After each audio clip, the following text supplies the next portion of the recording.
I wanted to ask you about Biden. I mean, I could go in a million different directions with this. Everybody knows I'm very critical in some ways.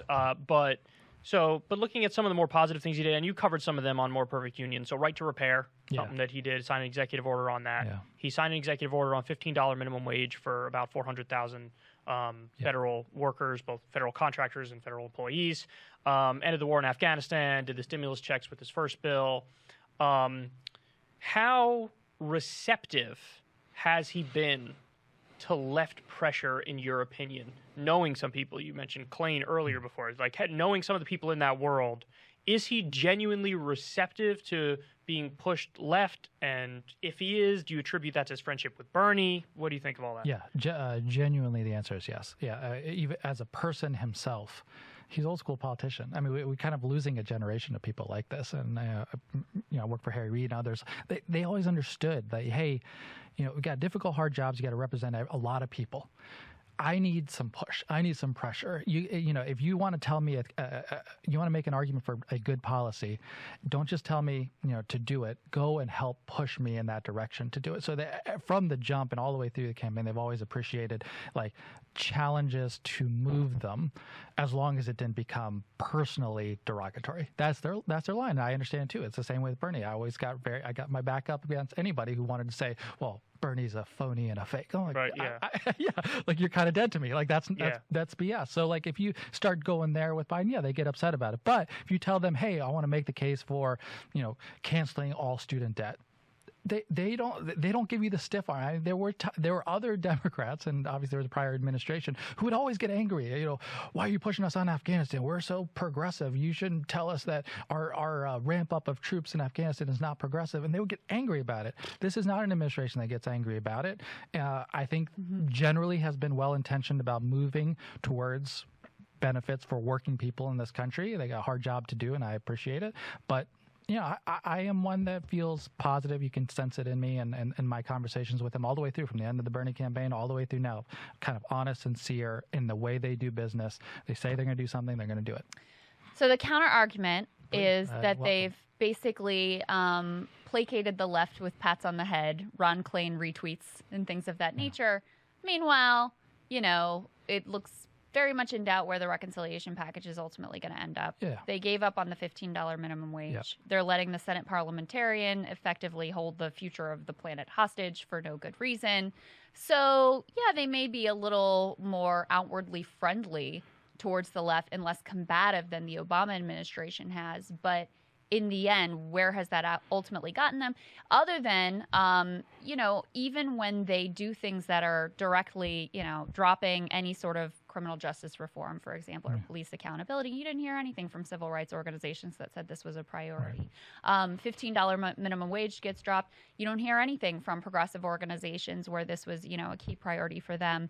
So it seems like in some senses they've been very effective at giving out pats on the head, placating people, but not actually delivering on the promises that were made. Yeah, I come from a different perspective, and I appreciate, I appreciate the criticism. I'm not here to speak for Biden, so you get that he or Ron Klain come on and defend themselves. But I will say I don't think they're going to do that. Yeah. But anyway, go ahead. I don't think Joe Biden's a big fan of Kyle Kalinske. I've called him a war criminal a couple dozen times.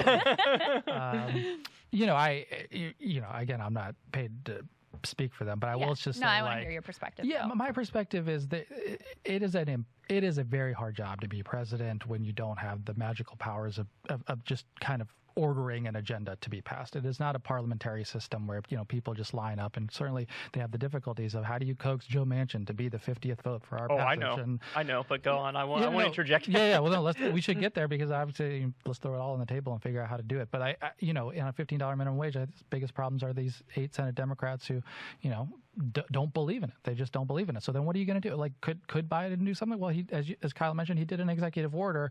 I don't think they've walked away from it. They want to figure out how the hell do you get to 8 Senate Democratic votes?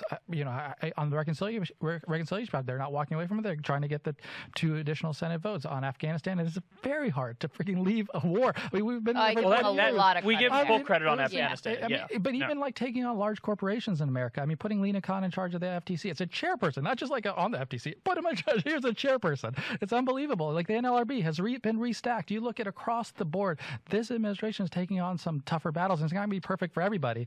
But I see the positive moves in the right direction, and I attribute a lot of it to a growth out of Bernie, right? Like I think he has changed this party, changed the consciousness, changed the direction, and I appreciate where it's going. So on the Manchin thing, because we just learned, Ryan Grimm, I think, did he do the original reporting? We found out that Manchin's daughter was basically illegally colluding with Pfizer, where they said they have the emails, they have her dead to rights, where she's like, how can we come up with a rationalization to price gouge on this? And Manchin's wife was involved with schools where she was trying to get them to stock up on EpiPens, therefore putting more money in the pockets of the Manchin family. So now Krystal's referring to them rightly as the Joe Manchin crime family. Yeah. If you're Joe Biden, let me ask you a question. If you're Joe Biden, how could you not call Merrick Garland into your office, call Joe Manchin into your office and say, hey, listen, I could be your best friend or I could be your worst enemy.